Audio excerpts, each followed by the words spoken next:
Et l'on accueillera dans un instant Alexandra Piton qui nous a concocté aujourd'hui une recette des plus faciles à faire, le velouté de champignons. Regardez. Aujourd'hui, je vous propose pour vous réchauffer cet hiver un délicieux velouté de champignons très riche en protéines végétales et en minéraux. Pour cela, il nous faut des champignons, des oignons, de l'huile d'olive, de l'huile de truffe, de la crème liquide, du sel et du poivre. Cette recette est très simple à réaliser. Je vais maintenant faire revenir les champignons avec les oignons et un filet d'huile d'olive. Je vais maintenant assaisonner, sel, poivre,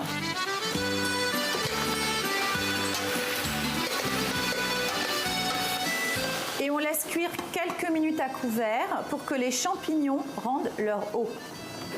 Les champignons réduits de moitié, vous pouvez ajouter un bouillon de légumes ou de l'eau bouillante, tout simplement.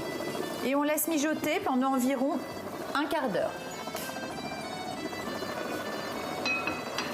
La cuisson est terminée, je vais maintenant mixer.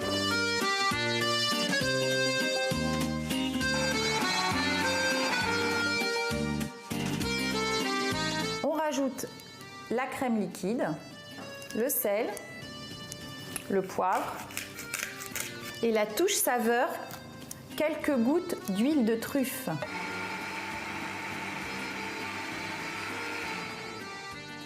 Le velouté de champignons est prêt, il n'y a plus qu'à savourer.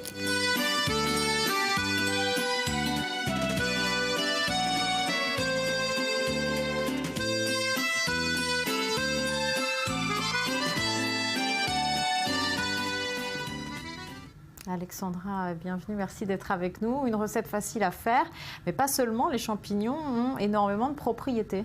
Oui, bonjour Sarah, effectivement. Les champignons, ça change un peu pour la soupe car ils sont très pauvres en calories, 25 calories pour 100 grammes, très riches en protéines, en antioxydants, en fibres solubles, ce qui permet de favoriser le transit et également d'avoir une entrée ou même un plat complet, si on rajoute un petit yaourt, pour très peu de calories. Et une autre façon de faire cuire les champignons pour cet hiver? Oui, un risotto par exemple, ou une poêlée pour une entrée chaude, ou pour accompagner des pâtes, ou dans une sauce avec un poisson, une volaille, c'est parfait. Alors très riche en protéines, est-ce que ça remplace la viande? Pour autant, non, parce que les protéines contenues dans les champignons sont moins bien assimilées que celles contenues dans les protéines animales. Donc, je recommande à ce moment-là soit de l'allier avec des céréales complètes comme du riz ou même des lentilles ou d'autres céréales comme des pâtes, ou alors de l'allier avec un poisson ou une viande pour que le repas soit mieux dosé en protéines.